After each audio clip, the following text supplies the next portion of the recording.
गुरुदेव ने 30 साल से ये ज्ञान हमारे मनोरंजन के लिए नहीं दिया, हमारी आंखें खोलने के लिए। मालिक को पता था कि परीक्षा होगी। अरे बिना परीक्षा के सतलोक कैसे जाएंगे भाई? छटनी कैसे होगी? परीक्षा क्यों होती है? छटनी करने के लिए। तो ये परीक्षा तो भाई जहां जहां गुरु शिष्य का नाता होता है वहां पर सबकी होती है, सबकी। और इस परीक्षा से पूज्य गुरुदेव भगवान को भी गुजरना पड़ा था, क्योंकि उन्होंने भी एक भगत की भूमिका निभाई और गुरुदेव ने भी अपनी परीक्षा दी। तकरीबन 9 लाख भगत थे दादा गुरुदेव के पंजाब में, 9 लाख बड़े बड़े सेठ। और गुरुदेव भगवान भी जुड़ गए अपने मिशन के तहत, अपनी लीला के तहत। हरियाणा के चिड़ी गांव से कोई रामेश्वर नाम का, रामस्वरूप नाम का कोई भगत था, वो दादा गुरुदेव से पहले जुड़े हुआ था। तो परमात्मा ने उस रामस्वरूप को निमित्त बनाया गुरुदेव भगवान ने, क्योंकि लीला तो परमात्मा ऐसी करता है ना। तो 12वें पंथ में प्रवेश करने के लिए आदरणीय राम देवानंद जी को मुंह बोला गुरु धारण करने के लिए उस राम स्वरूप को निमित्त बनाया गुरुदेव ने। और सतगुरु की प्रेरणा से उस राम स्वरूप ने गुरुदेव को संदेशा दिया, क्योंकि आपस में वो एक दूसरे के जानकार थे। तो उसने कहा कि भाई जेई साहब, क्योंकि गुरुदेव उस समय जूनियर इंजीनियर थे सिंचाई विभाग में हरियाणा में। तो राम स्वरूप जी ने कहा कि भाई जेई, तेरे मतलब का एक संत है हरियाणा में, क्योंकि वो गुरुदेव के विचारों से काफी प्रभावित था। तो कहा कि आपके विचारों का एक संत है ऐसे ऐसे। तो मालिक ने तो जाना था अपने विधान अनुसार कि 12वें पंथ हम ही चलावें, सम पंथों को मिटाकर एक पंथ चलावें। तो परमेश्वर चले गए, नाम दीक्षा हो गई, सारे काम हो गए, काफी टाइम हो गया। अब जहां गुरु शिष्य का नाता, तो भले ही भगवान है गुरुदेव, लेकिन भूमिका तो शिष्य की निभा रहे थे, तो परीक्षा तो होनी थी। और दादा गुरुदेव ने भी उन नकलियों का भार अपने सिर से हटाना था। तो सतगुरुदेव रामपाल जी भगवान ने, क्योंकि लीला तो ये परमात्मा करवाएगा ना, जीव तो परमात्मा की प्रेरणा से चलेगा ना। तो दादा गुरुदेव को दस्त लगा दिए। और दस्त भी कोई एक दिन नहीं, 2 दिन नहीं, लगभग 3 महीने तक ये प्रोसीजर चलती रही। और संगत ने विचार नहीं किया कि 3-3 महीने किसी के कोई दस्त होते हैं क्या? पेट खराब रहता है क्या 3-3 महीने?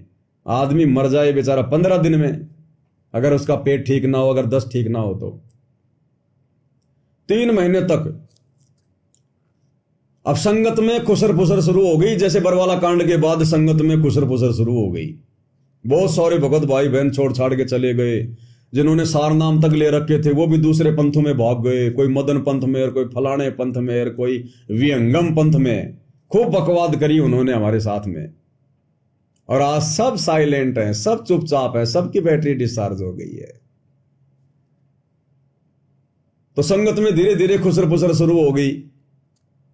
लोग कहने लगे, लो भाई अब तो गुरु जी के जाने का समय आ गया, उम्र भी ज्यादा हो गई गुरु जी की, 100 साल से ऊपर हो गई है, दस्त भी ठीक नहीं हो रहे, शरीर में पोषक तत्व है, रोग प्रतिरोधक क्षमता की कमजोरी आ गई और गोली दवाई भी काम नहीं कर रही। तो कोई तो दूसरे गुरु की शरण में जा रहा है, कोई चर्चा कर रहा है कि चलो भाई कोई और गुरु बना लेते हैं।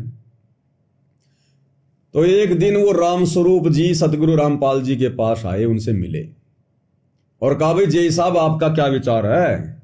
बोले, भाई किस बात का? बोले, पता नहीं संगत में क्या चल रहा है, आप तो बड़े भोले बन रहे हो। तो गुरुदेव ने कहा कि मुझे तो नहीं पता, मैंने क्या मतलब संगत में क्या चल रहा है क्या नहीं चल रहा है, मैंने अपनी भक्ति करनी है, अपना काम करना है, ये तो चलता ही रहता है। तो बोला दादा गुरुदेव, बोलो बीमार हो रहे हैं ना, दस्त लग रहे हैं ना। तो गुरुदेव ने कहा कि उसमें क्या दिक्कत हो गई? भाई दस्त भी लग जाए कौन सी बड़ी बात है, बीमार भी हो जाए, 8 मास का शरीर है। और हमें तो गुरुदेव ने ज्ञान दे रखा है, नाम दे रखा है, हमारे तो दस्त नहीं हो रहे, हम तो अपनी भक्ति कर ही रहे हैं। फिर ज्यादा बात आगे नहीं बढ़ाई। कुछ दिनों बाद में फिर मिलना हुआ और उस दिन थोड़ी सी हिम्मत करके राम स्वरूप ने कह दिया, गुरुदेव से कहा कि जय साहब क्या विचार किया? तो गुरुदेव ने कहा, भाई किस बात पे? राम स्वरूप ने कहा कि इतने भी भोले मत बनो, संगत में क्या चल रहा आपको पता नहीं है? देखो दादा गुरु जी की तबीयत कितनी खराब हो रही है। और दादा गुरु जी का तो दिमाग खराब हो गया। रामस्वरूप ने क्या कहा कि गुरु जी का दिमाग खराब हो गया। अब ये बात सुनकर फिर सतगुरु रामपाल जी भगवान ने उस रामस्वरूप से कहा, रे रामस्वरूप, अरे नालायक, तूने इस जुबान से क्या शब्द निकाल दिए कि गुरु जी का दिमाग खराब हो गया। अरे गुरु जी यानी परमात्मा, भगवान। और नालायक, अगर गुरु जी का दिमाग खराब हो गया यानी भगवान का दिमाग खराब हो गया, तो विचार करिए सृष्टि फिर ये चल कैसे रही है? फिर कौन चला रहा है सृष्टि को? अरे जिस दिन भगवान का दिमाग खराब हो जाएगा, ये तारे, सितारे, ग्रह, उपग्रह, पृथ्वी, सूरज, चांद, ये टूट टूट के गिरेंगे, प्रलय आ जाएगी। क्या कह रहा तू? ये शब्द बोलने से पहले नालायक तेरी जुबान में कीड़े क्यों नहीं पड़ गए? तो राम स्वरूप जी को भी अपनी गलती का एहसास हो गया और गुरुदेव ने कहा, नालायक, तू जिस गुरु के बारे में ये बातें बोल रहा है ना, वो भगवान है, भगवान। यानी स्वयं परमात्मा होते हुए भी एक भगत की भूमिका करते हुए, और सामने जिस जीव को अपना गुरु बना रखा है उसको भी परमात्मा कह रहे हैं गुरुदेव। आप और हमें शिक्षा दे रहे हैं परमात्मा कि इतना ब्लाइंड फेथ होना चाहिए, दुनिया चाहे कुछ भी कहे, वो राम स्वरूप काल प्रेरणा से बोल रहा था। और गुरुदेव ने कहा कि पो पाटी पगड़ा भया और जागी जी आजून, सब कहूं को देत है वो चोंच समाना चोन। अरे तू जिस गुरु के दिमाग खराब होने की बात कर रहा है ना, सारी सृष्टि का पालन पोषण कर रहा है। चींटी को कर्ण, हाथी को मण, उसकी आवश्यकता के अनुसार वही खिला रहा है। नालायक, तूने कह कैसे दिया कि गुरु जी का दिमाग खराब हो गया? तो रामस्वरूप भी अंदर से डर गया इस प्रकार के वचन सुनकर, क्योंकि समर्थ बोला, जय साहब मुझे माफ कर दो। तो गुरुदेव ने कहा कि माफी मांग गुरुदेव भगवान से, जो शब्द तूने बोले हैं, माफी मांग गुरुदेव भगवान से। दोनों गए और रामस्वरूप जी ने अपनी माफी मांगी। उसके बाद की प्रोसीजर काफी लंबी है भाई और बहनों, दास कई बार जिक्र कर चुका है। फिर परमात्मा ने ऐसी सब भक्तों की ले ली परीक्षा, सबका झाड़ा ले लिया, सबके मन में क्या क्या आ गया, वो तो सारा खेल था परमात्मा का। मालिक ने तो 13वें पंथ की शुरुआत करनी थी, 12वें पंथ से फिर निकल के फिर गुरुदेव भगवान ने छुडानी में एक समागम में सबके सामने कह दिया कि भाई आज के बाद अपने गुरुदेव भगवान का नाम लेकर एक शिष्य की तरह, सतगुरु रामपाल जी के आदेश से एक शिष्य की तरह डायरेक्ट उनका नाम लिया कि भाई आज के बाद ये रामपाल ये जो है नाम दीक्षा दिया करेगा, और आज के बाद यही सबका गुरु है, मैं किसी का गुरु नहीं हूं, और जिसने अपनी आत्मा का कल्याण करवाना है दोबारा से नाम दीक्षा ले लो। तो कुछ ने ली, कुछ ने नहीं ली। फिर परमात्मा ने अपना नया मार्ग शुरू कर दिया। तो कहने का मतलब है, जहां गुरु शिष्य का नाता होता है वहां पर परीक्षा होती है। बिना परीक्षा के कैसे पता चलेगा ज्ञान और अज्ञान का, नकली और असली का? तो वर्तमान में गुरुदेव भगवान हमारे गुरु, हमारे भगवान, और हम उनके शिष्य, तो ये परीक्षा नहीं लेंगे क्या? उस समय तो खाली 9 लाख जुड़े हुए थे दादा गुरुदेव के, आज तो कम से कम भी नहीं तो 40-50 लाख की संगत होगी। तो क्या वर्तमान में परमात्मा परीक्षा नहीं लेगा? क्या इस कचरे को साफ नहीं करेगा भगवान? 650 साल पहले किया, 64 लाख की परीक्षा ली। कोई भी गुरु है, ये तो सारी प्रोसीजर है, नियम है, ये विधान है ये। तो वर्तमान में 2014 बरवाला कांड से आप और हमारी परीक्षा चल रही है, और इस परीक्षा के अंतर्गत आप देख लो क्या हो रहा है, छटनी किस प्रकार से हो रही है। खुद भगत ही अपनी छटनी करवा रहे हैं, गुरुदेव के ज्ञान और विधान के खिलाफ खड़े होकर, मनमाना आचरण करके। तो ये आप और हम सत्सेवकों पर एक विशेष मेहर है परमात्मा की, जो हम जाग गए, गुरुदेव ने आशीर्वाद दे दिया, जो हम जाग गए, आप और हमें जगा दिया गया गुरुदेव के द्वारा। अन्यथा हम भी उन्हीं की कैटेगरी में हैं, 2 कोटि के जीव हैं। हम भी गफलत में सो रहे होते, परशुराम जयंती में धक्के खा रहे होते, नकली कबीर पंथियों की जयंती में जा रहे होते, कहीं अयोध्या में भंडारा लगा रहे होते, जाटों की धर्मशाला में मजदूरी कर रहे होते, ज्योति पाठ और दान का पैसा इन सतलोक आश्रमों में देकर गुरुदेव की गैर हाजिरी में अपने कर्म फोड़ रहे होते। तो इसलिए गुरुदेव भगवान कह रहे हैं, और बात तेरे काम न आवे, तू संतों शरण लाग रे, के सोवे गफलत में बंदे, जाग जाग नर जाग रे, जाग जाग नर जाग रे।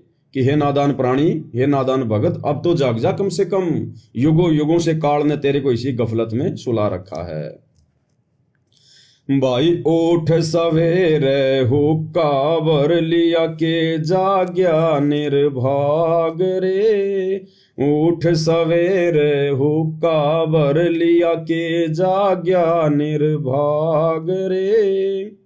शुक्र में किया ना करी रे बंदगी, ये फूटे तेरे बाग रे, फूटे तेरे बाग रे। और बात तेरे काम न आवे, तू संतों शरणा लाग रे। के सोवे गफलत में बंदे, जाग जाग नर जाग रे, जाग जाग नर जाग रे।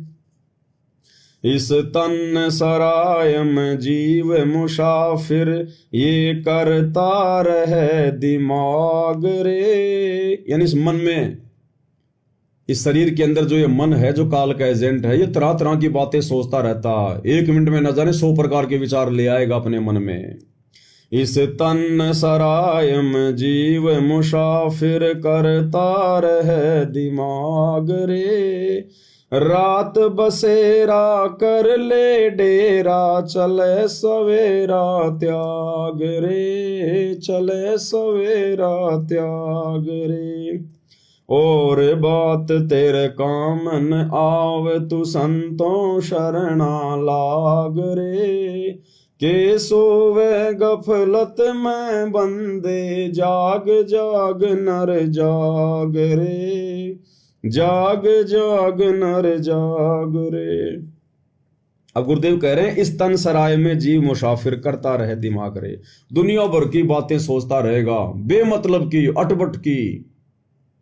और भाई और बहनों, इन बेमतलब की बातों से जहां मन हमें ले जाता है, बहुत सी बार ऐसा होता है, सबके साथ ही होता ही। और फिर उन बेमतलब की बातों से अचानक से हमारा ध्यान जो वापस सुमरण पे आता है, वो आप और हम नहीं लेके आते, सतगुरु देव लेके आते हैं। परमात्मा उस मन की नकेल को टाइट करते हैं। हम सुमरण कर रहे हैं, अचानक हमारा दिमाग कहीं चला जाता है, फिर अचानक वापस सुमरण पर आता है। तो हम तो जीव हैं, हमारा दिमाग तो चला ही गया था, हमारे विचार तो बाहर घूम रहे थे। उन विचारों को वापस पकड़ के कौन लाया? मन के नाक में नकेल डाल के हमारा सतगुरु, जिसकी हम शरण में हैं। गुरुदेव भगवान ने बताया कि बच्चों, रात को नींद में जो तुम ये करवटें बदलते हो ना, ये भी परमात्मा बदलवाता है। परमात्मा वो अपने बच्चों को इतना भी कष्ट नहीं जो है वो देना चाहता कि कहीं एक हाथ में मेरे बच्चे के कहीं कोई दर्द ना हो जाए, काफी देर से सो रहा है, हम तो नींद में होते, हमें तो पता नहीं चलता। वो भी हमारा गुरुदेव भगवान इतना दयालु, वो करवटें चेंज करवाता है। और एक सत्संग में गुरुदेव भगवान ने बताया कि बच्चों, अगर रात को भी तुम्हारी आंख खुल जाए 1 बजे, 2 बजे, 3 बजे रात को, करवट लेते समय अगर तुम्हारी आंख खुल जाए, तो ज्यादा भी नहीं तो 10, 15, 20 तो सुमरण तुम जो है वो कर ही लिया करो। गुरुदेव भगवान ने बताया, ऐसे इस परमात्मा का एहसान चुकाया जाएगा। इतने एहसान है इस दयालु के। यानी गुरुदेव ने हमें श्वासों की कीमत बताई कि तुम हल्के में मत लेना, तुम्हारा एक एक क्षण बड़ा कीमती है। एक श्वास की कीमत तो गुरुदेव ने हमें बताई दी। 14 भवन, 7 दीप, 9 खंड, सब कुछ अगर एक पालड़े में रख दे और एक श्वास एक पालड़े में रख दे, तो भी श्वास की कीमत ज्यादा है। कहता हूं कहीं जात हूं, कहूं बजाकर ढोल, और श्वास जो खाली जात है, 3 लोक का मोल। तो हमें गुरुदेव ने समय और श्वासों की इतनी जबरदस्त कीमत बताई। एक सत्संग में दास सुन रहा था, सत्संग परसों, तो गुरुदेव ने बताया, बच्चों, रात को जब तुम नींद में जब तुम ये करवट बदलते हो ना, और जब तुम्हारी आंखें खुलती हैं, क्योंकि हल्का सा चेत तो होता ही है, तो गुरुदेव कहते हैं उस समय भी 10, 15, 20 सुमरण जो भी तुम्हारे आ जाए मन में, खींच दिया करो। उस समय को भी खाली मत जाने दो। तो बाकी समय जो हम पूरा दिन में हम जो जो गवा रहे हैं इस नाम के बिना, सोचो हमारी हमारी कितनी पूंजी हमारी समाप्त हो रही है, श्वास रूपी पूंजी। यानी नाम पर ही लगे रहना है। नाम पर लगे रहने का मतलब केवल भक्ति के इर्द गिर्द अगर हम नित्य नियम कर रहे हैं, वो भी हमारा सुमरण है, वो भी हमारी भक्ति है, वो भी परमात्मा से संपर्क है। यदि हम भोजन खा रहे हैं, अन्य देव की आरती कर रहे हैं, वो भी परमात्मा से जुड़ना है, वो भी हमारी पूजा हमारी सेवा है, वो भी हमारा सुमरण है। और यदि हम गुरुदेव भगवान को भोग लगा रहे हैं, वो भी हमारा भक्ति में गिना जाएगा, वो भी हमारा सुमरण है। रास्ते में आते जाते समय सुमरण कर रहे हैं, परमात्मा का चिंतन मनन कर रहे हैं, किसी भगत भाई बहन से भगवान की बात कर रहे हैं, वो भी हमारी भक्ति है। तीनों समय की आरती, ये भी हमारा सुमरण है, हमारी भक्ति है। यानी गुरुदेव भगवान कहते हैं कि इस परमात्मा के इर्द गिर्द रहो, चाहे सुमरण करते रहो, चाहे आरती करो, चाहे सत्संग सुनो, चाहे भंडारे का भोग लगाओ, चाहे कोई सतगुरु की महिमा करो, चाहे किसी भगत भाई से बात करो परमात्मा की, फालतू नहीं, परमात्मा से संबंधित बातें। तो गुरुदेव से संबंधित जो भी बातें हम करेंगे, भक्ति से संबंधित जो भी बातें हम करेंगे, ये गुरुदेव के साथ में जुड़कर रहना है, जुड़कर। तो परमात्मा कहते हैं कि दिन में तो तुम इस प्रकार से अपने गुरु जी के विश्वास पात्र बने रहो, तुम उनके कृपा पात्र बने रहो, भक्ति से जुड़े रहो। फालतू के लोगों के साथ में उठना बैठना, बातचीत करना, इधर उधर की बातें करना बिल्कुल नहीं। इससे गुरु नाराज होता है, वो अंतर्यामी है, सब कुछ देख रहा है। और रात्रि में सोना भी जरूरी है। और गुरुदेव कहते हैं जब रात्रि में जब तुम नींद में करवट बदलते हो तो हल्का सा चेत होता है। कहते हैं उस समय भी 2 4 5 सुमरण तो कर ही लो, क्योंकि फिर तुरंत नींद आ जाएगी। तो गुरुदेव ने तो हमें इस कदर इस भक्ति मार्ग पर लगे रहने के लिए शिक्षा दी है।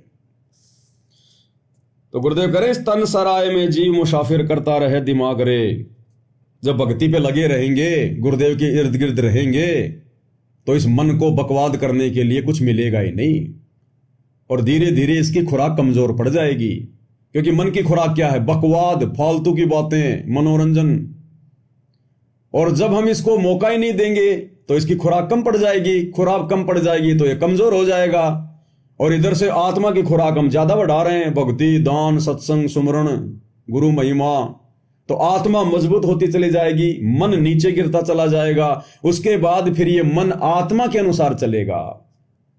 सतगुरु की शरण में आने से पहले तो ये आत्मा मन के अधीन होती है, और सतगुरु की शरण में आने के बाद जब हमारी भक्ति बढ़ती है, ये नियम मर्यादा इसलिए तो दी जाती है जो है गुरुदेव भगवान के द्वारा, ताकि मन के ऊपर कंट्रोल लगे, बकवाद ना करें। तभी तो हमारा मन नीचे गिरेगा, आत्मा ऊपर उठेगी।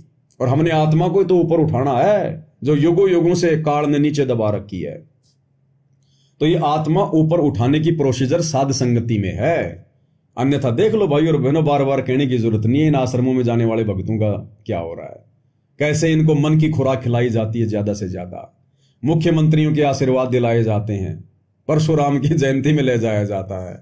उन आश्रमों में कोई ज्ञान चर्चा नहीं, कोई साध संगति नहीं, कोई लहर तारा तालाब देख रहा है, कोई प्रदर्शनी देख रहा है। क्या देखोगे वो प्रदर्शनियां? अरे गुरुदेव ने बता दिया लहर तारा तालाब पे परमात्मा शिशु रूप में आए थे, देखना जरूरी है क्या? वो बनाना जरूरी है क्या? भक्तों का इतना पैसा बर्बाद कर दिया, वहां पर वो खड्डे खोद दिए, उनमें पानी भरते रहते हो। दुनिया भर की वहां पर वो कलाकारी, वो चित्रकारी, जुलाओं का कुआं बना दिया, कबीर जी का झोपड़ा बना दिया। क्या मतलब है ये बकवाद है ये। और बात तेरा काम ने आवे संतु शरण लाग रे, ये बकवाद है ये। प्रदर्शनियां देख रहे हैं जा जाके, क्या देखोगे प्रदर्शनियां? गुरुदेव भगवान ने अपने मुख कमल से जो बोल दिया उस पर विश्वास नहीं है क्या? जो गुरुदेव ने दिखा दिए सत्संगों में प्रमाण, उन पे विश्वास नहीं है क्या? तो इन आश्रमों में बकवाद हो रही है, कोई रोकने वाला नहीं, कोई टोकने वाला नहीं। चाहे 2-2 घंटे बैठ के अपने रिश्तेदारों से बात करो। जवान जवान बच्चे इन आश्रमों में जो पार्क बना रखे हैं, कबड्डियां खेलते हैं, कोई माई का लाल रोकने वाला नहीं, कोई टोकने वाला नहीं। तो भाई और बहनों, ये तो बिल्कुल मेला है, मेला, वहां कोई भक्ति नहीं है। इस तन सराय में जीव मुसाफिर करता रहे दिमाग रे, और रात बसेरा कर ले डेरा, चले सवेरा त्याग रे। ये मनुष्य जीवन जितनी भी समासें गुरुदेव भगवान ने दी हैं, किसी का 60 साल का, किसी का 70 का, किसी का 100 का, गुरुदेव ने बताया केवल एक रात्रि है, एक रात है, ये लंबा सपना है, लंबा सपना। हमें रात्रि में सपन आता है, नौजवान कहाँ कहाँ चले जाते हैं, किस शहर में चले जाते हैं, सेठ बन जाते हैं, राजा बन जाते हैं, एक नई दुनिया की जो है रचना हो जाती है सपन में। और जैसे सपन टूटता है कुछ नहीं, फिर हम वहीं पे जो है पड़े हुए मिलते हैं।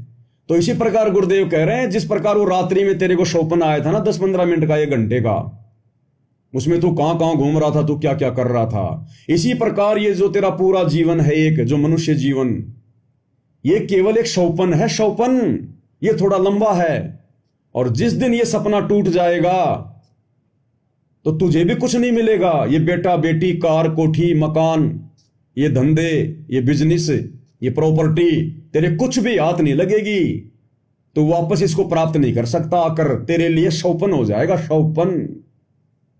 तो ना तो उस शरीर में वापस आ सकता, ना तो उस घर में वापस आ सकता, और ना वो प्रॉपर्टी तू वापस ले सकता। तो कहते हैं ये आपका जीवन भी एक सौपन है, सौपन। इसलिए ज्यादा चीजें जोड़ने में मत लगो, अपना व्यर्थ की बातों में समय बर्बाद मत करो। इस मनुष्य शरीर से, इन समासों से हमने जो धन अर्जित करना है भक्ति वाला, वो अर्जित करो, ये हमारे साथ जाएगा। फिर कबीरा सब जग निर्धना, धनवंता ना कोय, धनवंता सो ही जानिए जिसके पास राम नाम धन होय।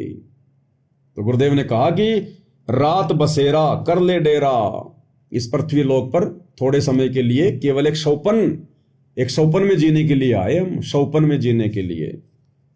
चले सवेरा त्याग रे, और जिस दिन ये शरीर छूट जाएगा तो त्याग कर चलना पड़ेगा फिर।